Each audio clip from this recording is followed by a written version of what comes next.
Okay, maraming salamat, no? Sa pagkakataon, Kapatid Jared, dahil tayo napagpatuloy sa ating, CDE, o kung tawagin ay Catholic Doctrinal Exposition, no? Dahil, marami mga, panahon, pero nasabi ko doon na hindi tayo pinabayaan ng Panginoon. Amen. Dahil po, ako po ay dating born again, no? At ngayon converted Catholic na po, dahil nalaman ko po, no, ng mga iba't ibang congregation ay nakarehistro po sa sect. Dahil po may mga founder po sila. Nalaman ko po sa amin, siya po ay tao, mamamatay, magkakasala. Ganun po, kapatid.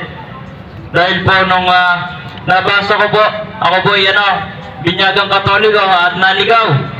Nabasa ko lang po doon sa Book of John, sa libro ni Apostol Juan, na unless a man is born again, he cannot see the kingdom of heaven.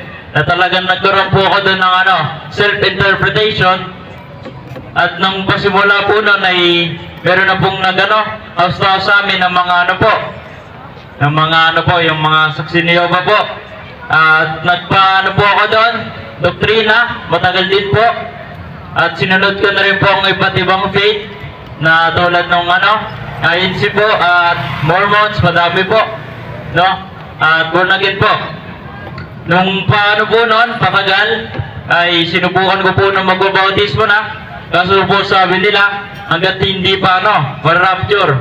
Baga yung paniniwala niya yun, ay na-curious po ako at niresearch ko kung ano ba yung rapture. Nalaman ko po, siya po ay pinahagi sa turo ni John Nelson Darby, o sa pamamagitan niya, noong 1800s. Bali sumigat lamang po yung paniwalang yun na rapture theory, na kung kukunin daw po tayo ng Panginoon. At doon po nagsisimula ang kanyang mga second coming. Madami po propesya na ginagawang literal ng mga born again, na talagang dapat ay pang-spiritual lang. Dahil po nakapropesya yan doon sa simbahan na sa pamamagitan ng Yesu Cristo sa 16:18 ng Mateo. Papasahin po ng Kapatid Jared. Si Buko Padyo po isa sa mga maniningil na po isa sinabi lang ng Yesu Cristo, come and follow me. At talagang he cannot hindi niya he cannot call the qualified. He qualifies the called. Okay. O ikay Pedro, at sa ibabaw ng batong ito, itatayo ko ang aking simbahan. At ang pintuan ng Hades ay hindi magsisipanaig laban sa kanya. Ayun po, at sa madaling salita po, true church po yan, itatayo ang aking simbahan at hindi yung mga simbahan na considered as 33 AD na ayun po ay 1st century, mga kapatid, Ang mga Hades po kasi ay kaaway po yan ng Diyos, ng mga tulad nila Satanas, mga fallen angels. So yun po, mga kapatid. At isa po nun, na talagang naging turning point din po sa akin, na maliban na kung ano yung mga founder at yung mga theory po, kumbaga ang Catecismo po ng simbahan, may tinuturo po ang simbahan na mga church fathers, meron po silang mga doctors of the church, ay sinusundan lamang po nila kung ano po yung mga interpretation po. Dahil sa katunayan, ang Katoliko po isa sa mga may mga nakanonize na mga santo. Karamihan po, wala yung iba. Lalo na po sa amin. Yung nabanggit po kanina ng Kapatid Jared na Hope Church, dun po sa Santo Niño. At talagang nag-iibuno po ako, talagang ako po ay San Pedro at tinulungan ko po na ako'y lumipat pa dahil isa na rin po ako sa ministry nila na nanggaling po sa Kapisian, kung tawagin yung mga CCM po, Catholic Crusade Ministry, mga kapatid. Nung nalaman ko po yan, ay talagang nagalangan na po ako dahil po ang pamilya ko man ay debotong Katoliko. Kahit na gano'n, ang isa ko po itong pamilya na aking tatay, na-convert po. Gusto na po ng pinalam ko na dinala niyo po ako sa Church of Christ, tapos sa Baptist. Nagugulo na po ako bakit po magkaiba. Kumbaga, ayun po isa sa mga kung bago po ako pumunta ng Hope Church ay doon po ako nagulan. Dahil po nung pinakauna, may po sa amin, namigay na pamphlet, na doon po, nasulat na kailangan na lang daw po ng relationship, di na po kailangan ng reliyon. Nung po ay sa katunayan, ako po ay may marami sinasalin rin na GC at nakita ko, Kapatid Jared, at sa online, ay naipagdebate po siya na talagang Katulad ko lang din na nagsusuri sa iba't ibang pananampalataya na dating daan po, ay talagang inahamon ng mga Katoliko defensor at na-inspira po ako na pinuntahan ako sa kanilang bahay, ay pagmita po ako at catechise niyo po ako sa pamamagitan po ng simbahan kung ano po ba talaga ang tunay na born again. Ang born again po pala isang binyag na na talaga sa pamamagitan din po kasi ng mga referensya ay kinatuparan po doon sa 8.8 ng Hope, ating basahin sa English version. Read the book of history and seek. Ayun po, hindi lamang po sapat na Biblia lang, kundi yung referensya ayon sa history ay dapat po nating malaman, mga kapatid. Yung takon po, madami rin po kasing naambagang Katoliko, lalo na po dito sa atin, universities, schools, hospital po. Ayun po mga kapatid. At nung nalaman ko, paano po nakarating ang Hope Church mula Espanya papuntang Pilipinas ay wala pong naisagot. Kaya kamakailan na po kasi sila lumitaw na talaga record sa 24:24 na Mateo. Isa po sa mga warning ni Yesu Cristo sa mga pulang propeta. Ano po ba nasusulat doon? Sapagkat maraming magsisiparito na mga pula ang Kristo at mga pula ang propeta na magpapakita ng dakilang tanda, ano pat maaaring iligaw ang mga hirang. Ayun po, iligaw ang mga hirang letra por letra na talagang ito ko po ay naligaw mga kapatid. At malinaw po talaga doon na isulat, dahil po maraming maliligaw kahit pa ang mga hinirang. Kaya pala nung mga isa sa mga apostoles ni Yesu Cristo na pinili niya si Judas ay pinagkanulubo siya. Ayun po. At isa sa naging importante din po, nung nalaman ko po, isang binyag, kamakailan na po ay nalaman ko po sa pamamagitan din ng referensya at kasaysayan po. Doon ko na po na pagprosyar na bumalik na po talaga sa Iglesia Katolika Apostolika Romana. Talagang ako po ay nag-profession of faith dyan po mismo sa Isidro Labrador, kasama nun si Father Egay, at nakita ko po kung paano po umuwi ng kapatid niya. Talagang ako po ay nahabol, na kahit na simple lang, hindi naman po ganun basta lamang po namumuhay sa katuwiran, sa pamamagitan po ng simbahan. Doon ko na po isa po sa mga seminar na kanya pinagdaloan nun ay doon po ako 3 araw po yon. Tinig ko po yon. At doon po talaga pag nasa 3 araw na yun ay para po po siya sa mga Christian Charismatic Group po. Na para mga Elshadaya sa amin po ay ways of love. Pagkatapos po noon ay talaga nabago at nakasaksi rin po ako ng debate doon sa Naga Cebu na talaga nagpaiting ng aking pananampalataya dahil po sa amin, puro testimony lang. Paano ka binago ni Jesus Christ, wala na pong pagdepensa sa pananampalatayang Katoliko na talaga hindi sinusunod na hindi nila sinusunod yung 1.13 na Tito na hindi tulad sa Iglesia Katolika nagiging-pagbaka. At nga po ang basahin ng 1.13 na Tito. Isa sa mga saints ng Katoliko na Saint Titus. Ang patotoong ito ay tunay dahil dito sawayin mong may kabagsikan sila. Ayun po na talagang nung pinapunta ko rin po ang kapatid niya, dahil nagamon po ng suntukan dahil nga po magtatanong lang. Sabi ng Biblia, 3:15 ng Pedro, humanda sa pagsagot. At 5:37 ng Mateo, isagot niya, hindi. Talaga sinagot nila nang hindi rin pasagot sa aming mga tanong. At kahit po ang mga ibang reliyon po ay bale dahil isa lamang po ang itinayo ng Panginoon Hesus Kristo na walang iba kundi Iglesia Katolika po. Ayun po, isa po yung sa mga nangyari po noon ay talaga nag-fighting sa akin. At lalo na po yung Eucharistia na wala iba sa mga congregation, yung Eucharist po, the blood and body of Christ, na talagang madami pong katuruan ng simbahan na consecration, transubstantiation, mga kapatid. Kasi po, kung tatagipin po natin simbolismo, paano po yung mga tinanggap noon ng mga apostoles? Katulad ni St. Ignatius pa Antioch, Judas, St. Peter the Apostle, na tinanggap talaga na literal na katawan ng Yesu Cristo. Kaya hindi rin po siya simbolismo, kundi literal po. Kasi yan po ang isa sa mga tinuturo noon sa amin, na ng born again, na sinasumbahan noon. Talagang po, Pagkatapos din po nun, ay ng profession of faith ay sinimulan ko na pong maging parte po araw-araw daily ng Catholic Doctrinal Exposition, lalo na po yung pagsaksi ko sa debate noon ay talagang wala pong naigibang tema kundi po talagang nagawa po ng mga ng ministry niya, ng mga CM na dati pong mga po yun pastor, ngayon converted ng Catholic po, yung karamihan po doon sobrang tagal nila ay talagang po na pasyahan po nilang lipat dahil po sabi nga sa 8:32 ng Mateo, makikilala ninyo katawan at katawan na magpapalaya sa inyo. Talagang record yan na sa pamagitan ng Church Fathers ni Apostol mga Apostolos ni Yesu Cristo at sa pamagitan ni Yesu Cristo ang kanyang Ama. Ayun po mga kapatid, at isa po yan sa hanggang ngayon po ay nagpapatuloy na nagdedepensa. Sabi nga po sa Unang Korinto 4:5, basta ng kapatid Jared. Isa po yan sa mga letra ni Apostol Pablo sa Unang Korinto po.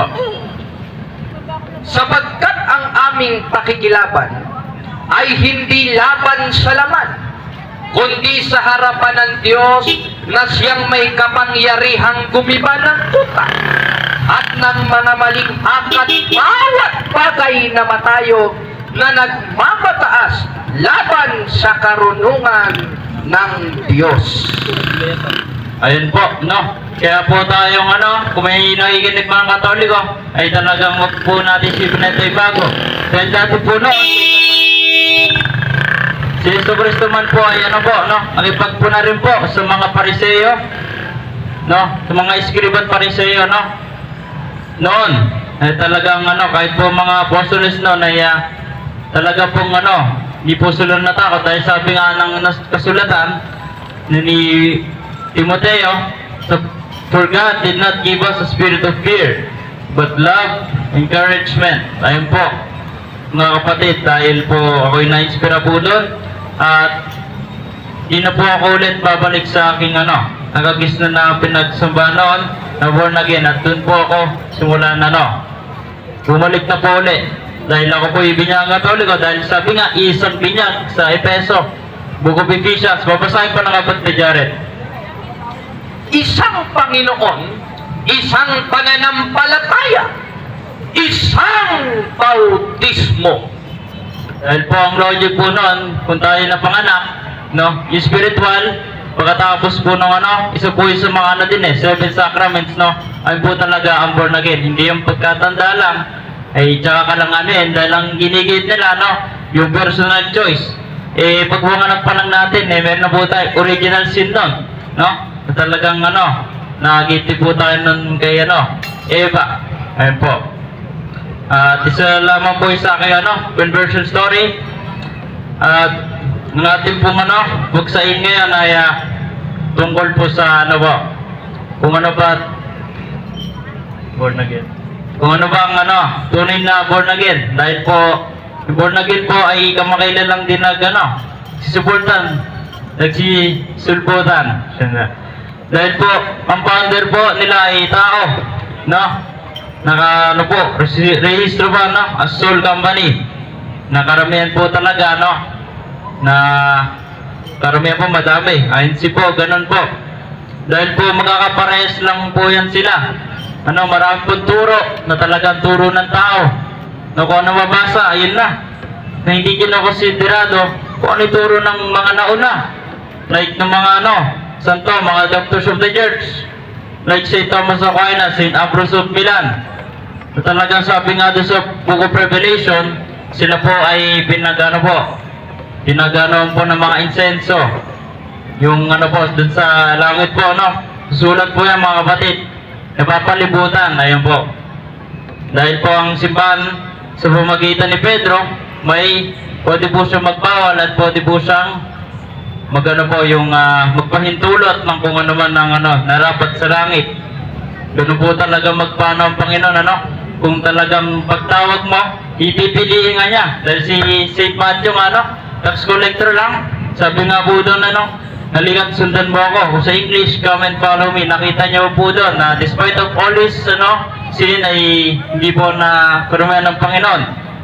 Na talagang maangisda lang At pinagkaloob pa si Jesus sa 3 beses, pero siya rin ang ginamit upang may natag ang simbahan,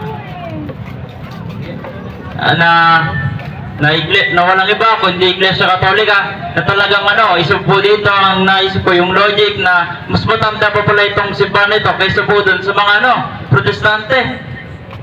Itong simbahan ng San Isidro Labrador, mas matanda po yan kaysa po sa aking reliyon doon. Mga kapatid, grabe. At sabi nga, madami po pong mga referensya po dito tulad po neto. Dito po sa na Kenda Catholic Church trace its origin to Christ. Sabi po dito sa International Encyclopedia Volume 20 page 520, Roman Catholic Church, there are two equally valid definitions of the Catholic Church comparable to the twofold nature of Jesus Christ and its founder, who was both human and divine. Both human and divine, ibig po sabihin, hindi po sila nakakaiwalay, pinanak pa lang po si Jesus Cristo na nandun ay pagka-Diyos at pagkatao. Dahil kung hindi kaya ng Diyos maging tao, hindi limitado lang pala siya, hindi kaya niya po lahat. Kaya nga po, namatay siya, muling nabuhay. Ayun po talagang talagang di naunawa na akong protestante dahil po nagsimula kasi yan kay Martin Lutero, 1517, na talagang sa magitan ng Biblia, gumawa siya, na talagang nag-compile mismo ang Biblia, compile mismo ng Biblia, ay Katoliko. Dahil gusto niyo po i-reform noon, kundi po nagkamali sa German po ata, yung simbahan doon, talagang naging inspirasyon na nagkawatak-watak to po, mga kapatid. Dahil sabi nga dun kahit ang mga hinirang ay may liligaw, 24 Mateo. Kapanahonan pala nun ni Jesus, meron na talaga mga antikristo. Wala na ibang iba dyan, kundi mga Saduseo, Pariseo po, ayun po, na talaga kumakalaban sa Diyos doon. Dahil po, sabi po dito, sa referensya, maliwanag po, meron sa kasaysayan po, na it began in the upper room in Jerusalem, kumbaga, unang tinawag ng mga Kristiyano sa pamamagitan ni St. Ignatius of Antioch ay mga Katoliko po. Bali, mga Kristiyano noon, Katoliko na, mga kapatid. Talaga sa pamamagitan po ng mga apostoles. St. Ignatius po is sa mga po, yung mga nakasama pong mga yan, apostoles nila So Kristo, at yung mga naunang pong mga popes, ayun po, mga pontiff, mga kapatid. At talaga yung iba po kasing reliyon, nagsilitawan, 7th century, 1914, na talagang may kita mga founder na tao. Kahit po sa Google, research who founded the Catholic Church, lalabas, Jesus Christ, mga kapatid. Maliwanag na maliwanag po doon, letra por letra. May naka-canonize pa po ng mga santo, yung iba po, wala. Wala rason. At isa po sa mga mukhang nagandun po. At ang aking pong masabi, ay talagang grabe, kagabi, wala pong tinuturo talagang simbahan na yung mga po dyan, yung mga parada, mga pride po, mga kapatid, dahil po ang pride ay sa mga naging kasangkapan kung bakit nahulog noon si Satanas sa langit. Dahil siya po ay dating anghel, si Lucifer, na sobrang ganda niya, talagang pinili niya taasan ng Diyos. Ay po talagang doon, pag sumobra na po ang pagiging pride. Atin pong basahin ng 6:9 ng unang Korinto. Kapatid na Jared. At hindi nyo ba nalalaman na ang mga liko ay hindi magmamana ng kaharian ng Diyos? Huwag kayong padaya, di ang mga nakikiapid sa kapwa lalaki, mga bakla, ay hindi magmamana ng kaharian ng Diyos. Ayun po mga kapatid, maliwanag po, ang mali po doon ay paipagtalik sa kapwa kasarian. Grabe po talaga nangyari kagabi, promotor po sila sa paggawa ng ganun. Wala pong tinuturo simbahan na ganun po, kundi tanggapin po na talaga kung ganun man sila, ay huwag na po natin pagpilitan po ang paniwala. Dahil po, ang mali nga po doon, ay pagtalik sa kapwa kasarian. Kaya po kung kunwari sabihin natin, malambot man lang laki, gano'n po, pero huwag po natin pigtingan na po. Sabi kasi ng kasulatan ang lalaki man at babae, huwag magsuot ng panlalaki at panbabae. Una po na yan, napuna ng Diyos, sa Old Testament pa lang Levitical law. At lalo na po doon sa isang lugar sa Biblia na Sodom at Gomorrah na ginawa talagang asin dahil sa pagiging ignorante nila sa utos ng Panginoon, mga kapatid. Kaya yun po talagang pinakamali doon. At sa 1:27 ng Genesis, ano po bang ating mabasa doon? Sa kung anong ginawa ng Diyos, silang bang kasarian yan? Sapagkat ginawa lamang ng Diyos ang tao na lalaki at babae. Ayun po, lalaki at babae. Kaya may canon law po talagang simbahan, may ikpit po talaga dyan, na dapat mong pagdasa ng lalaki, babae at ang babae, ang lalaki. Hindi po kapares nila. At kahit pa sabihin po natin, na mayroon pa po iba pa kasing mga ideology na nagsilitaw na ginawa lang ng taon ginagawa po nilang hayop ang sarili, malala po yun. Talagang naka-prophecy na ng Biblia yan ni Apostol Pablo sa unang Korinto letra niya na yan dun ng mga epistles niya na yun sa 6:9 po, talagang wait lang. At talagang natutupad na po ang nasabi ng kasulatan na tayo nung nasa mga huling araw na mga kapatid, dahil po kasuklam-suklam at abomination po ang ganyang mga pero wag lang po natin siyempre tanggapin po natin sila kung ano man, pero wag po yung mga ligong gawain at talagang dapat ay ang plagnalang ating ipagmamalaki, yung ating bansa at ang Vatican. Ayun lang kapatid, at susunod na po ang kapatid Jared sa ating magiging susunod na paksa. Maraming salamat.